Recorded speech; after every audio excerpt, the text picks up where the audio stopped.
Welcome to the Brave Talk Show, you guys. We are here with the hosts, Teresa, Vanessa, Robin, and Brittany. And we're excited because our episode today is on raising daughters who feel confident in their beauty, but not being obsessed about their appearance. Oh my gosh, that is so good.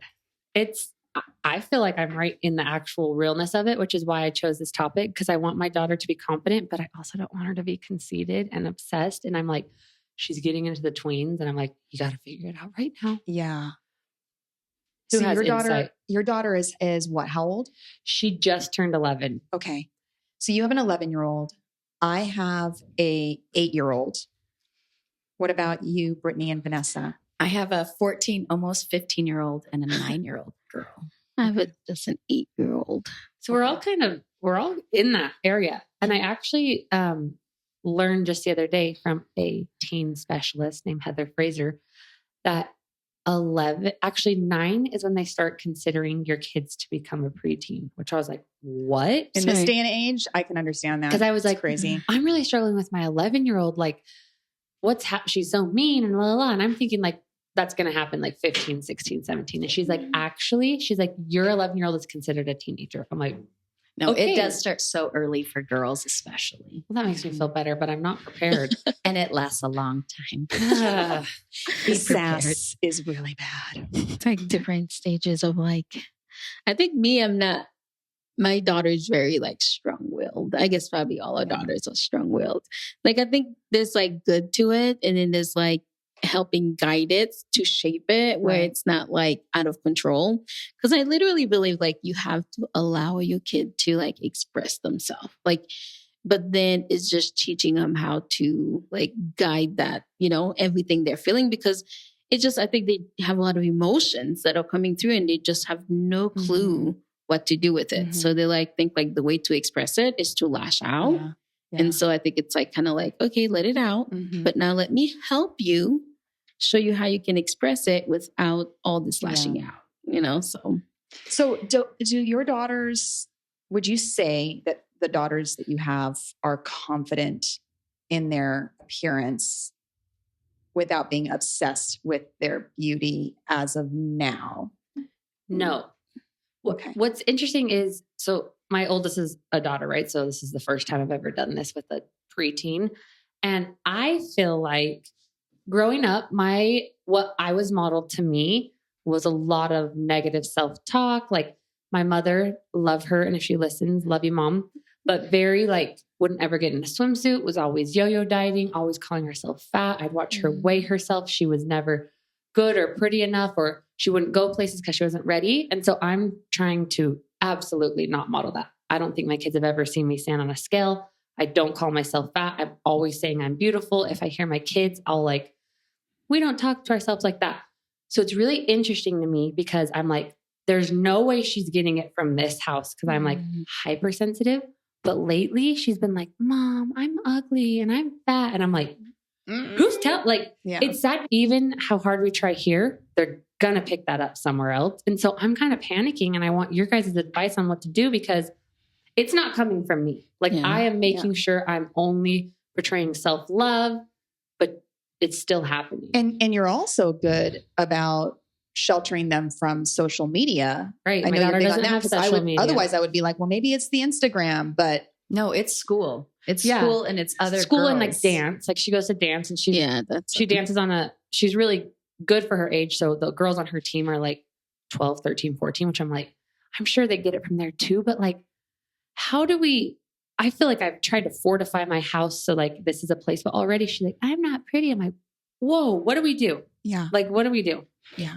I think it's weird the way to kind of look at it. Like in our house, like fat is not like a bad thing, Like, so when we talk about like in this, like one time we were talking and my 5-year-old was like eating and he's like, if I keep eating like this, if we keep eating like this, we're going to become the bottom fat family.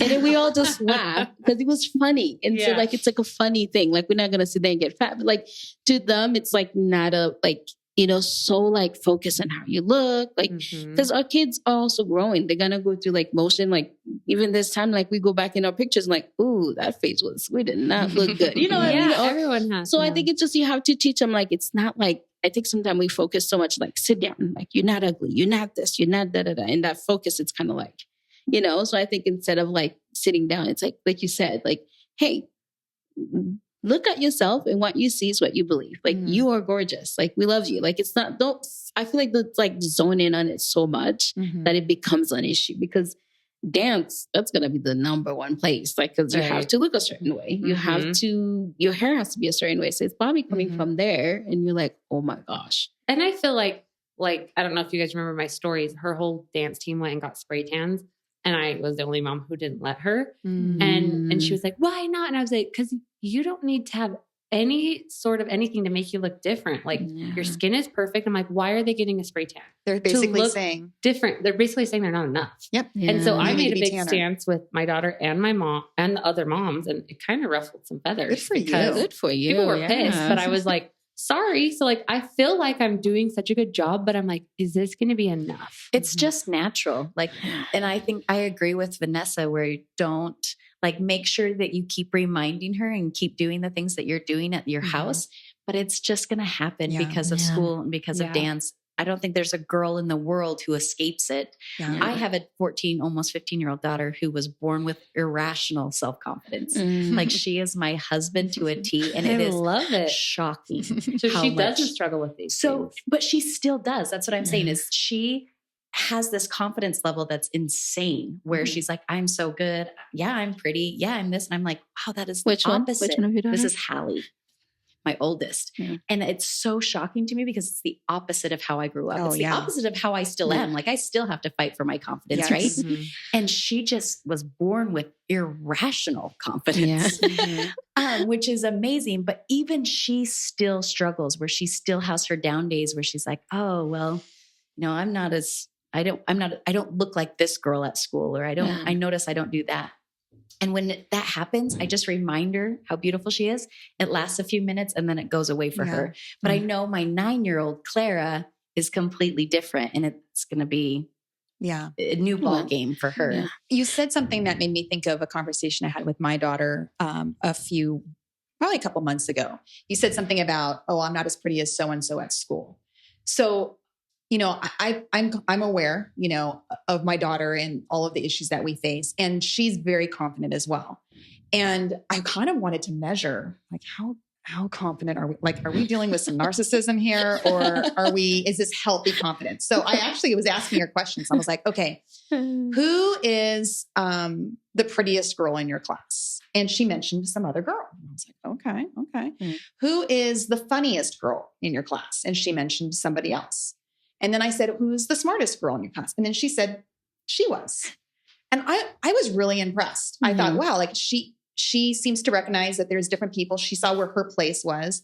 And then we talked a little bit about, okay, well, who, this prettiest girl, like, tell me about her. And, and what I really kind of helped her, I don't really think she needed the help. What helped me really in the conversation was really learning and talking with her that there's always going to be somebody prettier than you.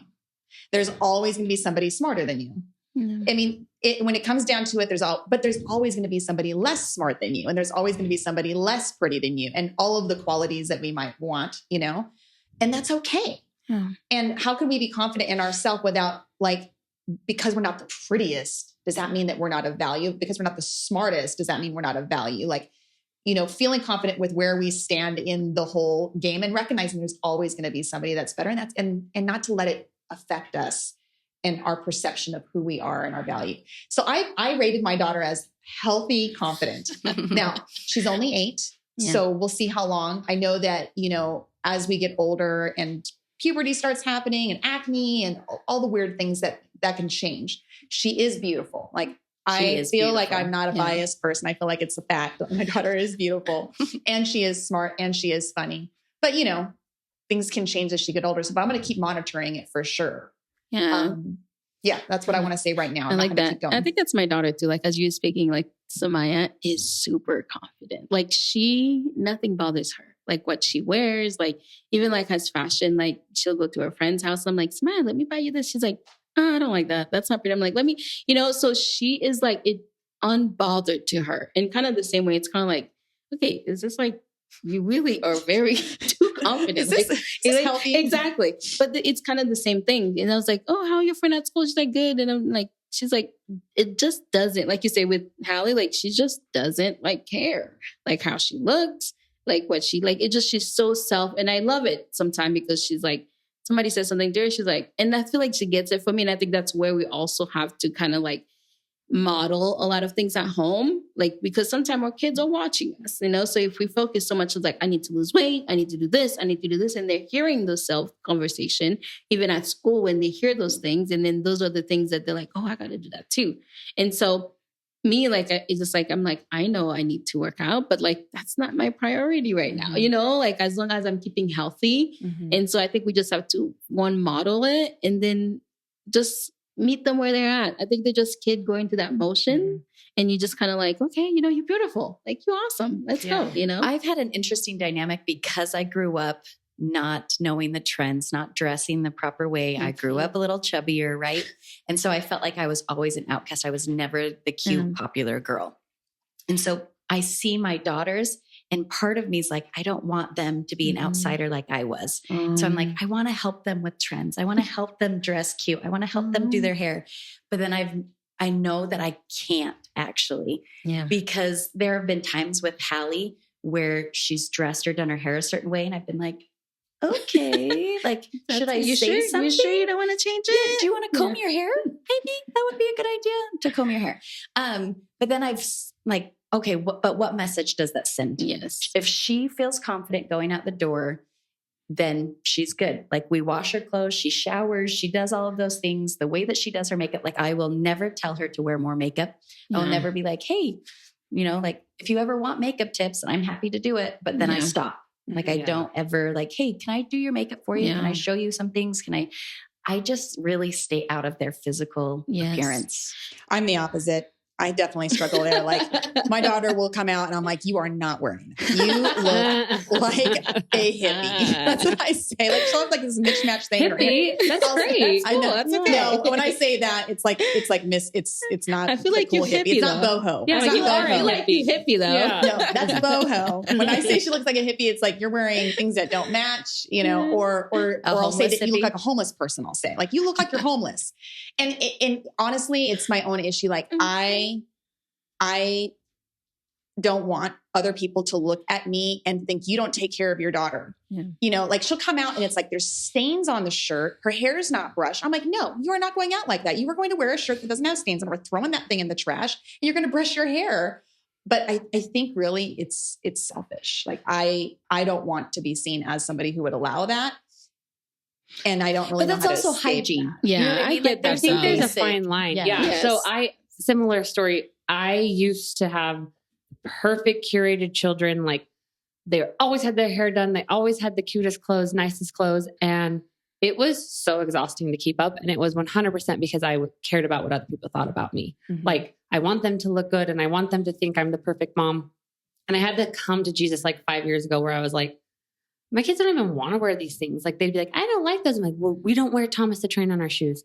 And we don't wear like, you know what I mean? Like it had to be like neutrals and blah, blah, blah. And I finally just had this moment where I was like, I don't want to care anymore. Yeah. And I know I'm a good mom. And so whatever. So what I did is I took out everything in their wardrobe that like, for example, like the Costa Rica shirt with the parrot on it that grandma gave. I was like, okay, this is only a pajama shirt. And I put just tons of stuff in there that they can mix and match. And like my daughter will wear polka dots and stripes. And I'm like, whatever. And I kind of just let them go. Yeah. And I actually started seeing they were like starting to become more confident in their choices. And I'll tell you what, they did not like the outfits they choose are not what I would choose, but their little personality comes out.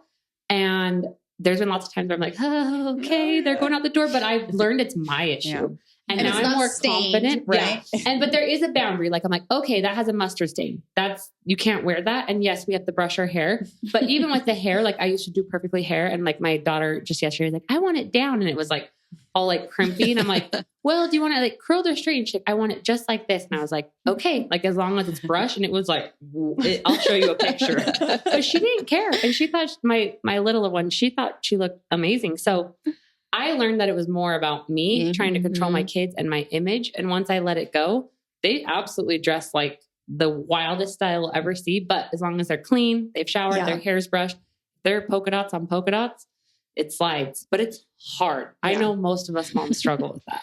But then I think, like you said, it's building their confidence. Like you allow them to be, I think sometimes like parenting, we feel like we have to like tell our kids what to do all the time. Right. But sometimes it's more like about guidance, you know? So it's like you said, this time, like there were times in my open something and I'm like, are you sure? Like it's winter, you're wearing fuzzy sandals. She's like, yeah, that's what I want to wear. And I'm like, okay, you know? Yeah. And so I think that's natural consequences. Yeah, she'll also get to school and be freezing. Exactly. So you just kind of like let them, like I said, you're not going to let them go out. Like, I'm like, did you put deodorant on? You're going to put deodorant on. Not like, you know, like you have to help with those there things. has to be boundaries. Yes. But create a space where they can choose. And I think it's one of the first ways they can start to learn how to make decisions for themselves. Is how they dress and how they want to appear. They have to have practice making decisions for themselves. And so what better way than to choose their clothes? That's and letting them fail. Yeah. It's a safe place to make decisions. And I think the world that we live in, image is such a big deal, right? Like the way that people are supposed to look, that there's this idea, the perfect woman is, you know, there's like an idea how it's supposed to look, where I think we all have different shape and sizes. And that's the beauty of people is that we all come in different shape and size. So we just have to teach our kids, like, you know, be confident in the skin that you are. As long as you're healthy and taking care of yourself, like you're not going to be like, you know, like say in the world we live in, like, right, the perfect body is what? Kim Kardashian, right? But is that really realistic? You know, but that's her body. Why do we all after that body? So we and it's obviously cultural though too, because if you had gone back 25 years ago, the perfect body was like Kate, what's her name? And she looked like, she was like super skinny and no figure. And that was what was considered, it was like the waif look. That was beauty. And now culture's changed and we're now more embracing, curves. You know, curves and even darker skin. Like the ideal beauty was probably a white girl back in the 90s, but now I'm seeing them more of like mixed race is really more of the ideal beauty now. So how do you keep up? And it's like, so is there facts in this? No, it's cultural. It's or not. Yeah, it's cultural in that of the time period that you're in. It's ever changing. And so there's no real, nothing is forever. It's always going to be changing. And so therefore you're never going to measure up. So I also feel like, so the question was, how do we raise daughters who are confident without making it too much about their appearance? Is try to build their confidence from who they are instead of what they look like. Like focusing on their qualities. Like you're fun, you're helpful, you're caring, you're brave. Like build that up. So at the end of the day, like it doesn't really matter how they look. They're like, dude, I'm a good person and I have value. And let's think about this. Like beauty is fading and you can do all the Botox you want, but eventually there's not going to be enough. And you're going to start looking really weird actually, if you keep trying. And if you focus all of your attention and your stuff on your beauty, what's going to be left when you're old? Are you going to even have friends? Did you cultivate friendships? Did you cultivate a career that left you with retirement? Do you have the because that's what's going to matter in the end is the relationships that you have. But if we spend everything on our looks prior to that, we're going to be pretty lonely people later on in life. And I think it's what you said too. It's like when you build their confidence, like with the kindness, being a good person, and I think when people come at them about their look, it doesn't affect them. And I think that's what I see like in my daughter, like people can say something to her. It just doesn't bug her because she's just like, have that confidence of who she is and that she doesn't need somebody else to validate. And I think it's teaching your kids, like, you are the person that validate yourself. Don't look to other people to validate you. And don't compare. Yeah. Just teach your kids to not play the comparison game because Teresa, you're absolutely right. Like there will always be somebody prettier and there will always be somebody that you are prettier than. And that goes, you know, for everything, for sports, for academics, everything. There will always be somebody better and there will always be somebody worse. Just step out of the comparison game. Just choose to step out of it and not compare yourself to somebody else. Teach your kids that. And I want to leave with this. Yahoo said something the other day. He went somewhere and he said, one of the person that was speaking said, invest in your daughters. Like they are probably your biggest investment. So as a parent, invest in your daughters. And so I think that was like kind of like perfectly with this too. So I love that. And I think that's a great segue out of this episode. Let's all just recommit to being mothers who lead with confidence, because that will be mirrored to our children, and try to take the emphasis off of what we look like and more about who we are and what we bring to the world outside of our appearance. Love it. Amen. Thanks, Robin. You're welcome. Well, if you guys love this episode, please subscribe. We love when you leave reviews. It helps reach more people, and you can find us on the Brave Talk Show. Thanks, guys. thank you. Bye.